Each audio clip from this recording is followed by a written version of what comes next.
Hey there!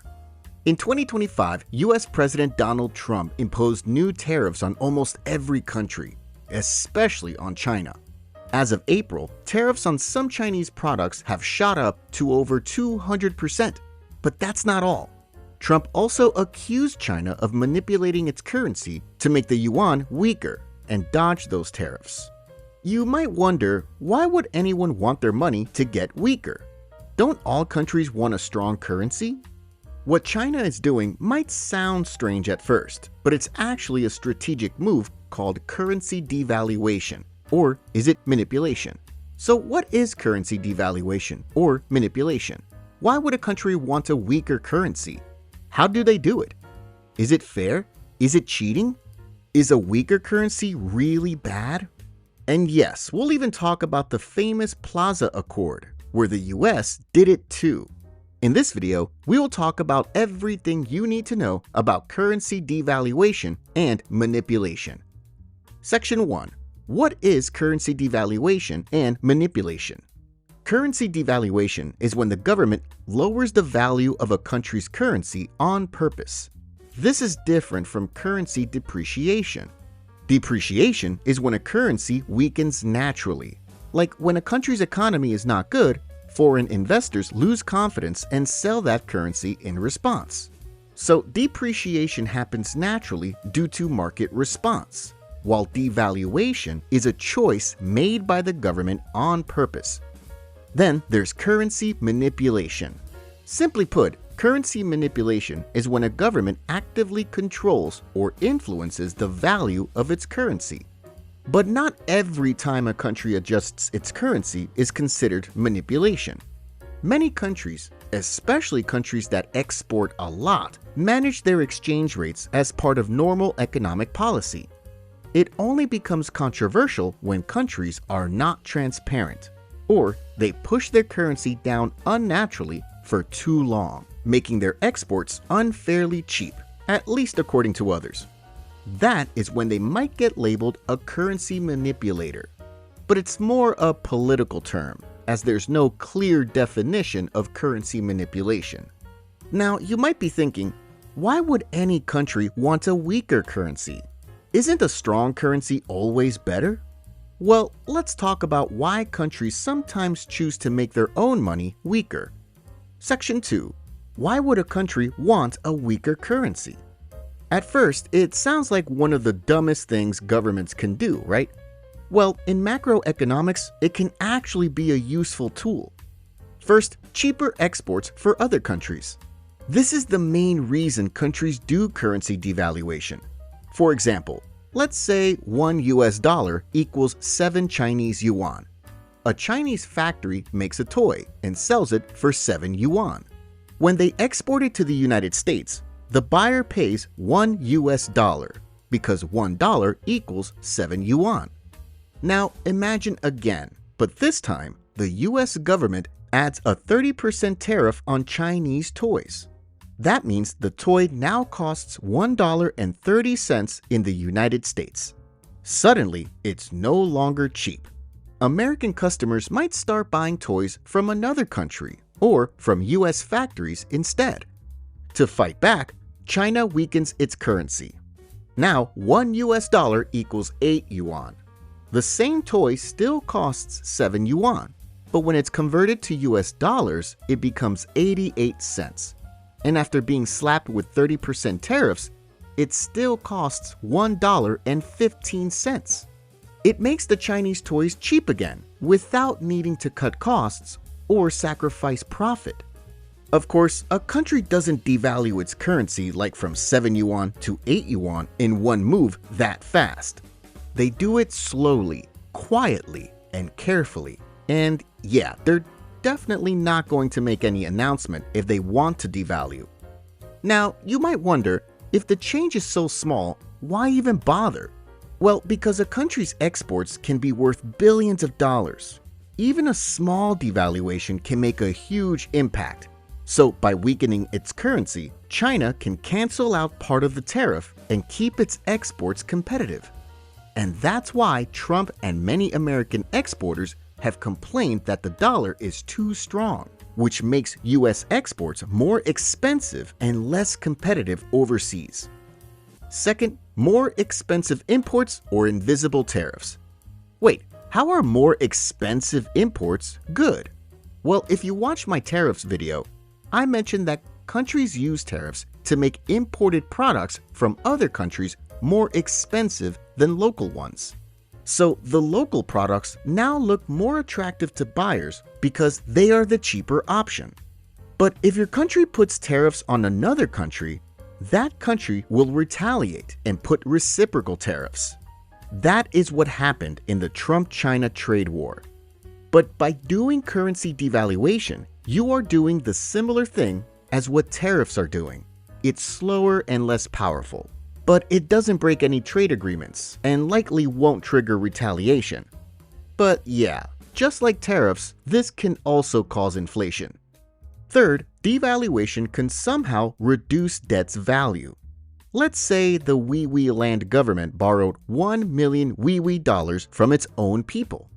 Years later, the government prints more money and causes inflation.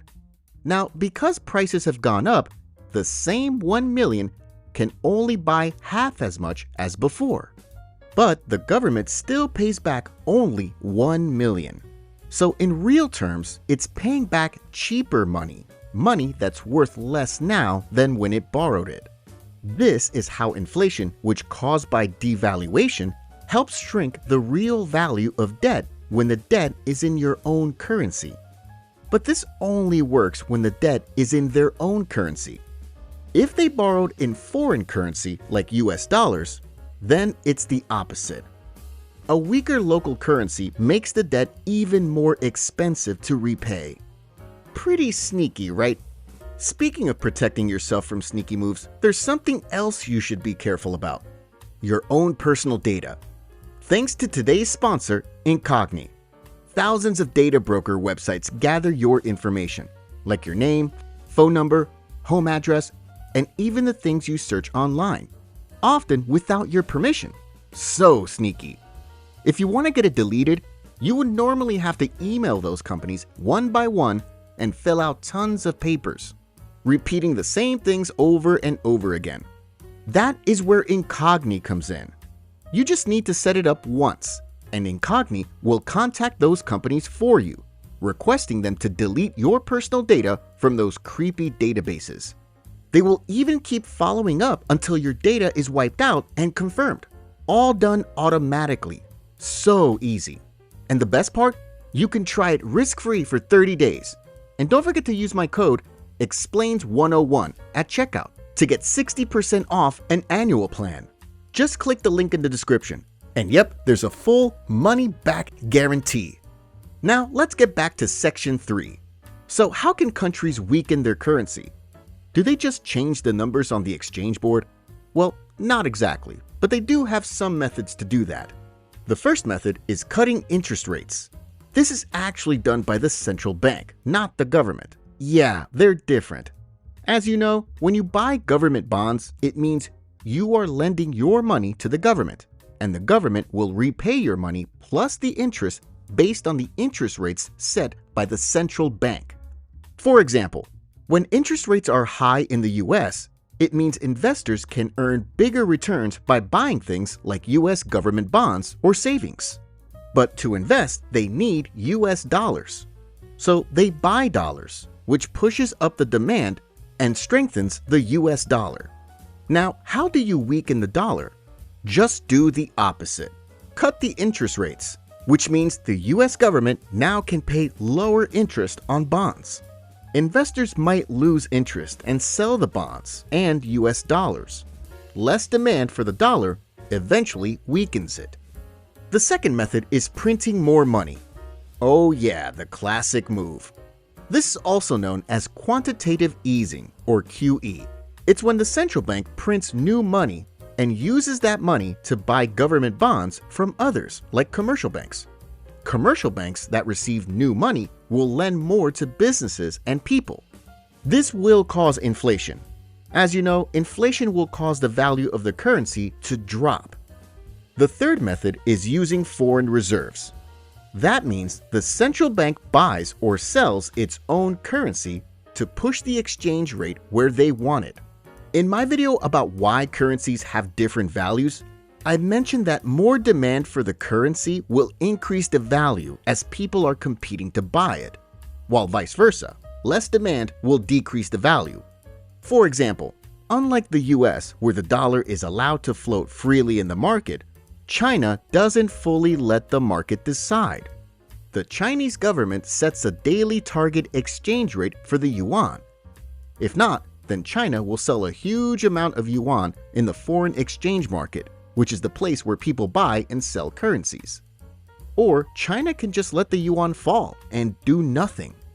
But if the yuan falls too sharply, China will use their massive foreign reserves, which are around $3 trillion US, to buy back the yuan, increasing its price and making the yuan stronger again.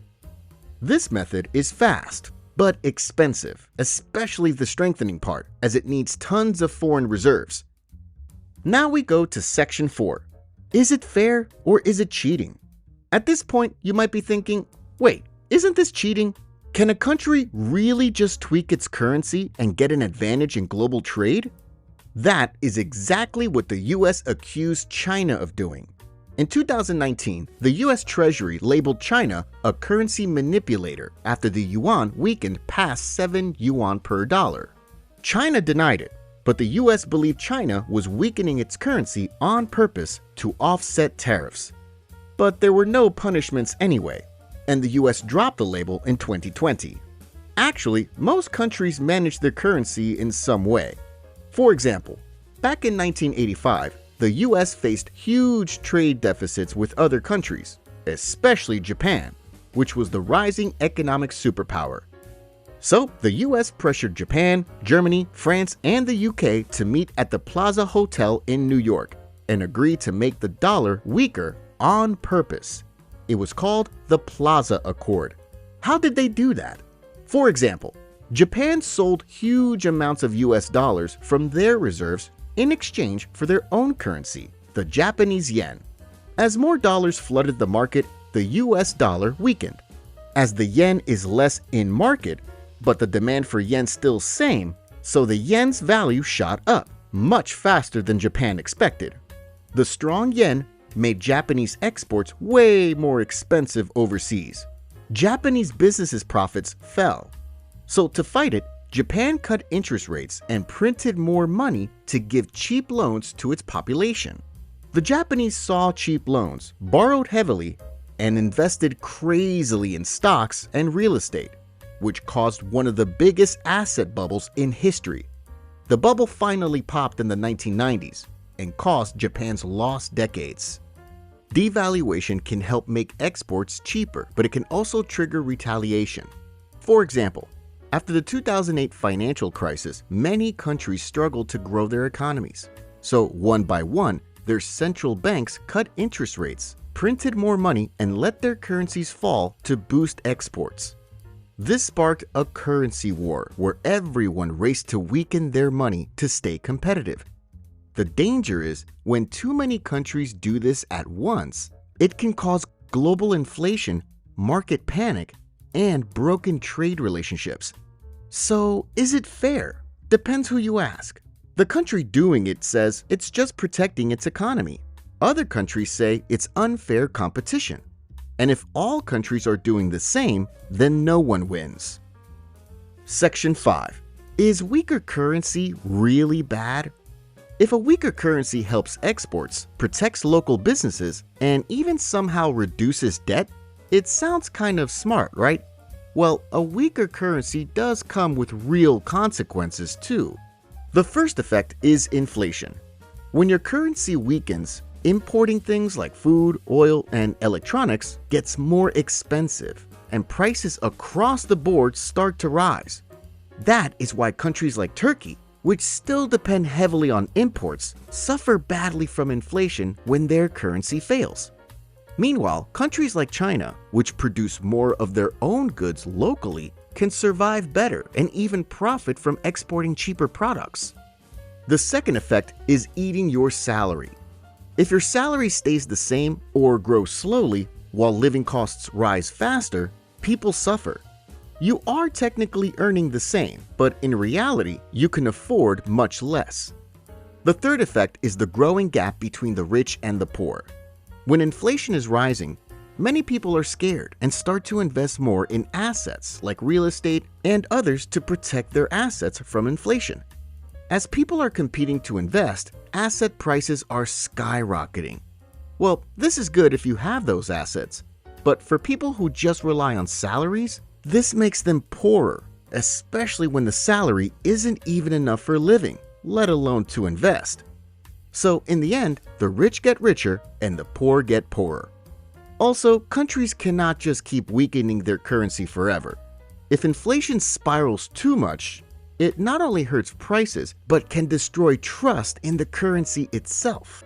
Once people and investors stop believing a currency is stable, it becomes worthless. So, in conclusion, a weaker currency can make exports cheaper, protect local industries, and even help shrink debt. It's not always a bad thing. In fact, countries like China, Japan, and even Switzerland have used this strategy when it suits them. But it's not a free win.